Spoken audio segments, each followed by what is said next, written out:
que presenté para este eje, por ahí no toca o no se mete en profundidad con una práctica corporal o una práctica deportiva puntual, sino que tiene que ver por ahí con el uso de la fotografía y del video como herramienta técnica de registro de las prácticas corporales y deportivas. O sea que un poco recupera tanto la experiencia en los proyectos de investigación con prácticas emergentes de la ciudad, como un trabajo de beca que también releva el espacio público y las prácticas corporales que se realizan en sintonía con las políticas públicas de espacio público. Entonces un poco bueno era recuperar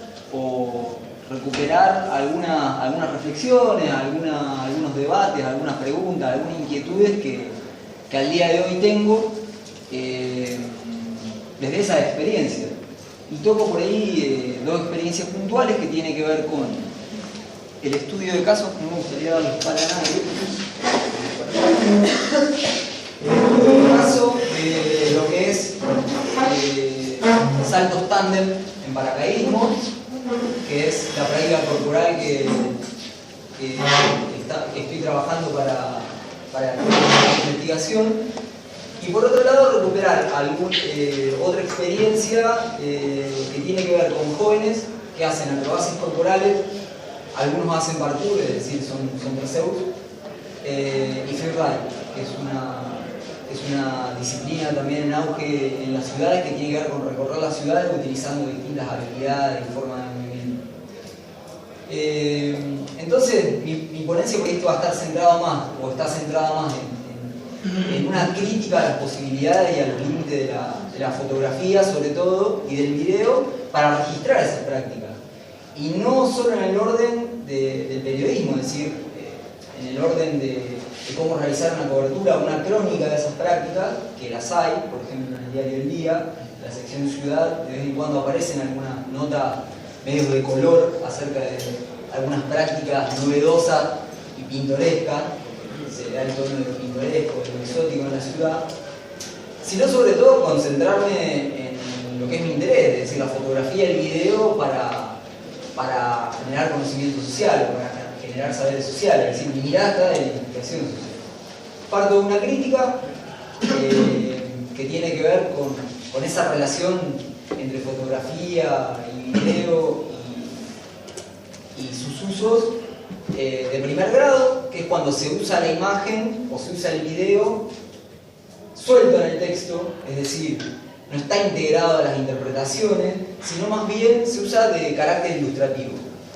Muchas veces sean textos periodísticos o sean textos de paper, monografías o capítulos de libros o libros enteros, en la que la imagen aparece como descolgada del texto o aparece a modo ilustrativo. La crítica viene ahí en el sentido de que la imagen puede decir mucho más si está cruzada por interpretaciones, si está cruzada también por criterios de análisis. No por nada, digamos, se elaboran metodologías de análisis de la imagen, sea desde el periodismo, podemos pensar en el periodismo deportivo, sea en la ciencia social. La primera experiencia que recupero tiene que ver con saltos tándem en paracaidismo. ¿Por qué? Porque tanto el video como la fotografía se ofrecen como una parte del servicio.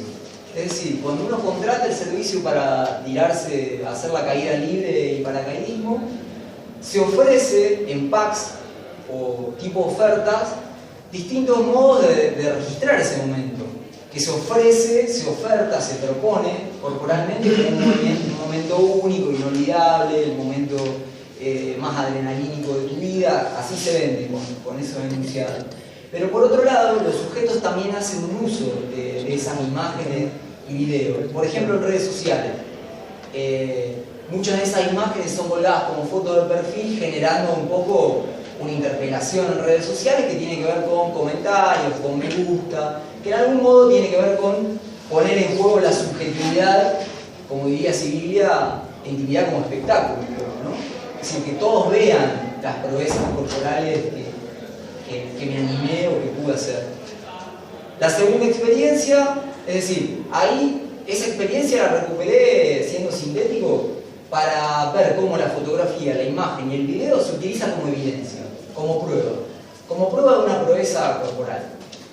La segunda experiencia, que tiene que ver con jóvenes acróbatas en espacios verdes de la ciudad, la recupero porque, a partir de un par de observaciones, la fotografía tuvo otra función social de investigación ahí. La fotografía, sobre todo, y el video, funcionó como una instancia generadora de diálogo entre investigador, que en ese caso era yo, el que estaba haciendo la fotografía, y los jóvenes. ¿Por qué?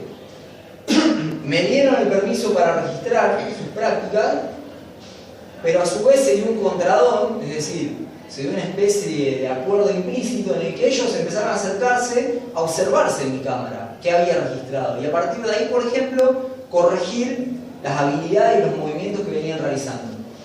Es decir, ahí el registro abrió otras puertas que tienen que ver ni más ni menos que con contactarse con los sujetos de las prácticas, ¿no? Y por otro lado, entender un poco o tener una puerta de acceso a los modos en los que se aprende, y en los modos en los que se enseña, y en las que las tecnologías, por ejemplo, había uno de ellos que andaba con una notebook descargando videos y demás, son muy importantes. Y por último, tenía puntualizado una suerte de propuesta que tiene que ver con inscribir el uso del registro, sobre todo en imágenes y sobre todo fotográfico, en una propuesta de comunicación corporal, poniendo el acento en los accesorios del cuerpo, es decir, cómo determinados consumos articulan identidades, poner el acento en la posibilidad que brinda la imagen en una construcción estética de la mirada, que en este caso tiene que ver con una estética de la investigación, y por otro lado, hacer esa diferencia o plantear la diferencia fundamental entre las posibilidades que brinda la fotografía, es decir, en captar un instante, milisegundos, de una secuencia de movimiento, en donde hay posibilidades más bien de registrar espacialidades de objetos y sujetos, más que una secuencia de movimiento, y que el video por ahí nos permite eso, registrar el dinamismo de las prácticas corporales, de los movimientos, de los cuerpos, tanto en movimiento como en palabra, pero no en captar, por ejemplo, un detalle en zoom. Digo, cerraba el texto planteando un poco esas diferencias y qué posibilidades analíticas nos permiten. Bueno, dentro de la misma rama, lo que son las prácticas acuáticas, por ahí mi trabajo se centra más en lo que es el traslado de la práctica acuática de una pileta a otro ambiente u otro espacio como son las aguas abiertas. Hay varios puntos por donde empezar el trabajo. Tratamos de buscarle la estructura desde lo que es entender una natación, salir de una visión encasillada como deporte, sino saber que la natación, dentro de lo que es un espectáculo, puede dar un montón de posibilidades, como práctica corporal, según el objetivo que tenga esa persona que se acerca a la práctica, ya sea por gusto, por salud, recomendación médica, por desafiar sus propios límites, diversas subjetividades que por ahí es lo que lo conecta con la práctica acuática, en este caso.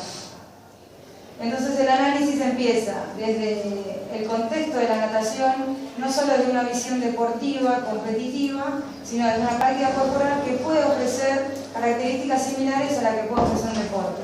Un deporte se busca logros, se busca resultados, bueno, pero no estamos en este caso en una práctica corporal acuática que busque eso en la que yo estoy investigando, sino al contrario, todos esos resultados pasan por los deseos y objetivos que se proponga la persona que va a realizar la práctica.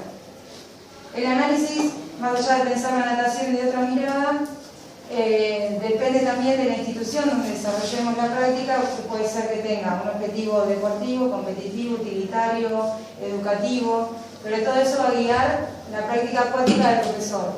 Después está en desafiar los límites que ese profesor pueda presentar a esos alumnos o a ese grupo que está guiando.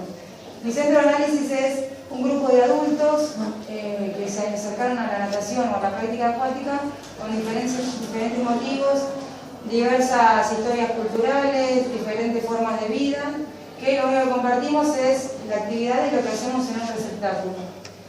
La idea de a poquito fue ir viendo que no todo se podía limitar ahí a lo que hacíamos en la práctica, sino que había otras posibilidades que con sus gestos, sus acciones, sus técnicas las podían reproducir en otros escenarios, como ser ríos, mares y lagos. Entonces, lo que nosotros buscábamos, o lo que yo busco con ellos es que no solo nos limitamos a reproducir pruebas de natación, 50 metros crawl, 50 metros paddle, 100 metros pecho, sino que saben que existe otra posibilidad donde lo mismo que hacen en la pileta lo pueden desplegar en otros escenarios, con todo lo que eso implica. El pasar de una pileta donde vos ves un agua limpia, un espacio, te cansás, te podés agarrar, te cansás, podés tocar el piso, tenés encasillado por donde nadar, es muy distinto a un lugar, a un ambiente natural, donde realmente las condiciones son distintas, el clima, la composición del agua, el ambiente, influye el viento, el calor, el frío, todo eso, las cuestiones de seguridad son distintas. Todo eso es un juego que se genera y que hay que ver que el hombre está preparado para eso. Más allá de que en la pileta lo entrenamos, lo practicamos, tratamos de volcarlo a otro escenario, a otro lado. Lo que analizo yo es, desde la clase, qué contenidos traslado, qué contenidos uso en la clase y los llevo a la práctica acuática en otro escenario. Como bien decía Julia, los guardavidas sí, usan un delfín para pasar una rompiente, bueno, nosotros también en la pileta, contenidos muy similares los tenemos que adaptar o enseñar después para que los puedan usar en otro ámbito. Todo eso al contexto general de lo que es la clase. Si viene una flotación forzada como contenido, bueno, yo después la tengo que enseñar para que después, sin un piso, se puedan poner unas antiparras, se puedan poner una gorra, cuestiones de seguridad que les dan a través de la enseñanza de la práctica al alumno que se pueda desenvolver en otro ámbito. Lo que investigo y lo que estamos tratando de ampliar el conocimiento es ese manejo de grupo en la práctica, las subjetividades que surgen desde los deseos, como decía hoy, los objetivos, desafiar los propios límites, el aprender a nadar para qué. Todo eso depende de las intenciones que traiga el alumno, o en este caso los grupos, y de lo que le pueda mostrar ese docente al más allá de una natación encasillada en algo creado por el hombre, como lo es una pileta. Analizo los orígenes de la natación. Si vamos a 5.000 años antes de Cristo, todos tenían acceso al agua, el hombre es un hombre de agua, que más allá después se fue alejando por las construcciones de los hombres, los puentes, los barcos, pero sin embargo los orígenes decían que los hombres sobrevivían por el agua. Y hasta se juzgaba a una persona que si no tenía conocimiento se le decía no sabes ni leer ni nadar. Así que nuestras raíces siempre vienen del agua, más allá de todo lo biologista que puedas analizar desde nuestro nacimiento, desde dónde estamos, dónde nos formamos, pero siempre el contacto del hombre con el agua es normal, y más en los ambientes naturales. Entonces lo que tratábamos de hacer es generar esta propuesta de cómo en la pileta puedo generar muchos conocimientos motrices, prácticos, y trasladarlos no solo a un ambiente o cerrar una carrera en pileta, sino saber que hay otras posibilidades, otros medios con otras características. Dentro de este grupo, que es el centro de análisis, esto lo hicimos paulatinamente. Yo recibía gente que no sabía nadar, gente adulta estamos hablando, que no venía a hacer una práctica deportiva competitiva, sino que venía a acercarse a la pileta por otros fines. Ya les digo, salud, compañerismo, descarga social, generar relaciones sociales, lo que sea. Y dentro de esa planificación a largo plazo, siempre estaba el darle otras posibilidades. Entre esas posibilidades, desafíos. Y ante ese desafío estaba, el primero que hicimos fue nadar en un río en San Nicolás, con corriente a favor, obviamente, distancias cortas, distancias de integración, donde era ponerlos a prueba, a ver cómo lo podemos resolver. Esto que aprendieron en la pileta, este enriquecimiento que tuvieron motriz y corporal con su cuerpo, cómo lo podemos volcar acá, donde ya les digo, no se ven las manos, hay olor a podrido, hay basura, hay algas, hay de todo, que la mente genera una incertidumbre inmanejable en esos casos. Entonces, de a poco hicimos una transición, se fueron probando resultados positivos, y siempre está el deseo de ese alumno de querer más. Bueno, ¿y ahora qué más? Bueno, ahora vamos al mar, otro escenario, totalmente distinto. Las corrientes, como bien decía Julia, dependen de los vientos, hay mareas, depende de cómo está la luna, cómo está el sol, cómo está el clima, el agua no está a temperatura de pileta. En una pileta estamos manejando 28 a 30 grados, acá el agua está de 25 para abajo. Bueno, ¿cómo nos encaramos ante vencer esos obstáculos? Bueno, lo mismo de la pileta, tratar de generar ese conocimiento que logramos en la pileta, lo trasladamos acá. ¿Qué influye? Muchos factores mentales, se piensa, y yo acá voy a poder, acá si me canso no tengo cómo resguardarme, tengo que pasar una ola que no sé si la voy a poder vencer. Todas esas son cosas, subjetividades de las personas que se manifiestan. Si bien están seguros en una pileta, ahí es como si se dieran 5 pasos para atrás. Se vuelve todo inestable en ese caso. Lo afianzado en pileta, yo nado 50 metros por hora, bueno, acá capaz que ante esa incertidumbre no pueden hacer ni 10 metros. Pero todo eso se va practicando y son desafíos personales que se van logrando. También lo que es un contexto en laguna, piensen que cada escenario natural tiene sus características distintas. Un río corriente a favor es muy distinto a una laguna donde la corriente es circular, donde depende mucho del viento, un mar revuelto, un mar con sudestada, es todo muy distinto. ¿Podemos aprender en la pileta a nadar? Sí, siempre. Todos los contenidos se van a dar en la pileta. Pero es rol del profesor no encasillarse ahí, sino saber que hay otras posibilidades y todo lo que se aprenda se va a poder trasladar a otros escenarios. Siendo rico desde la práctica corporal, motriz, más allá de que siempre al ser un deporte técnico vamos a crear repeticiones estructuradas, pero también es el gusto y el placer de ver a ese otro sujeto, a esa otra persona que desafía sus propios límites y que siempre va por más. Y se puede conocer desde su práctica y su cuerpo en otro contexto.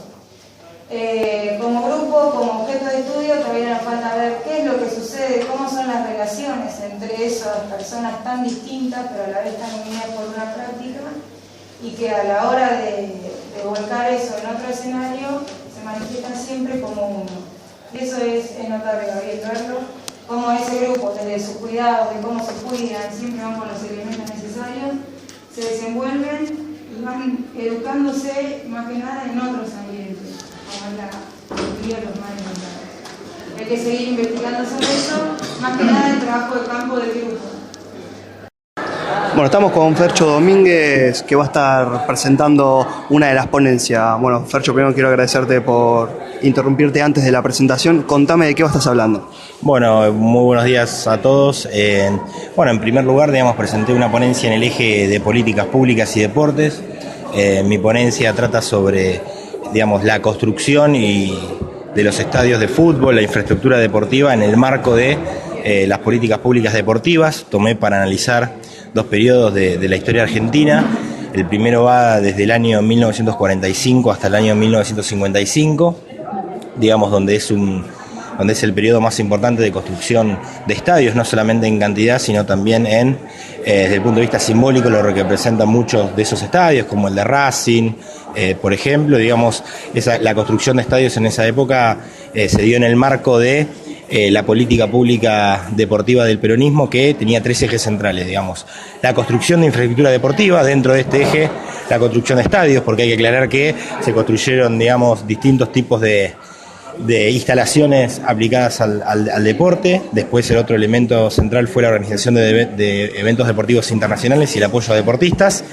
Y el otro periodo que tomo para analizar la infraestructura deportiva en el marco de las políticas deportivas es el periodo que empieza en el año 2003 hasta el año 2013, porque entiendo que es el otro gran periodo donde hay un nuevo auge de la construcción de estadios en Argentina, por supuesto con diferentes ópticas, con un contexto diferente, sobre todo, por ejemplo, porque en ese primer periodo, a partir del año 1945, la construcción de estadios se da en el marco de una ley que reglamenta el por entonces presidente Perón, que autorizaba al Poder Ejecutivo a otorgar préstamos para la construcción de estadios. Había esta política pública deportiva tenía un fuerte contenido legal, había una ley y una autoridad que tenía esa responsabilidad. Y a partir del año 2013 empieza la remodelación de estadios y la construcción de nuevas instalaciones, sobre todo desde el esfuerzo de los propios clubes, lo hacen con fondos propios y en algunos casos puntuales también con una ayuda del Estado. Así que, sobre todo la ciudad de La Plata, que es la ciudad de los estadios, por así decirlo, ¿no? Hay un estadio provincial y 2 estadios que pertenecen a clubes, ¿no? Como son Gimnasia y Estudiantes. ¿Crees que la Copa América ha ayudado mucho con respecto a Sí. esta mejora de los estadios? Caso Colón, el Estadio Mendoza, el Estadio Mar del Plata. Caso en el Colón que se da con la mayoría, creo que el 90% de los recursos aportados por el propio club. Fue el único club que remodeló su estadio para la Copa América con mayoría de fondos propios. Pero sin duda es que la Copa América, bueno, lo resalto en la ponencia, digamos, ayudó mucho en este sentido porque el Poder Ejecutivo Nacional, el Gobierno Nacional, el Estado, mejor dicho, de estos últimos años toma como un eje central a la Copa América, y en este sentido, bueno, se construye el estadio de San Juan, que demandó una fuerte inversión, también, digamos, se construye un estadio en el Chaco para el club Sarmiento, también, si bien fueron con fondos netamente provinciales, en Catamarca también se construye un nuevo estadio en este periodo, ¿no? Y se remodelan otros existentes, como el de Mendoza, como el de Córdoba y como el Estadio Ciudad de la Plata, ¿no? Que de alguna forma a partir del año 2009 empieza de alguna forma a querer saldarse este debate acerca de las localidades en la Ciudad de la Plata, cuando viene la presidenta Cristina y anuncia, digamos, la remodelación del Estadio Ciudad de la Plata y la cesión de tierras para los clubes Gimnasia y Estudiantes, digamos, la cesión de tierras donde los dos clubes tienen los estadios actualmente. Muchas gracias, Fercho. Gracias a vos.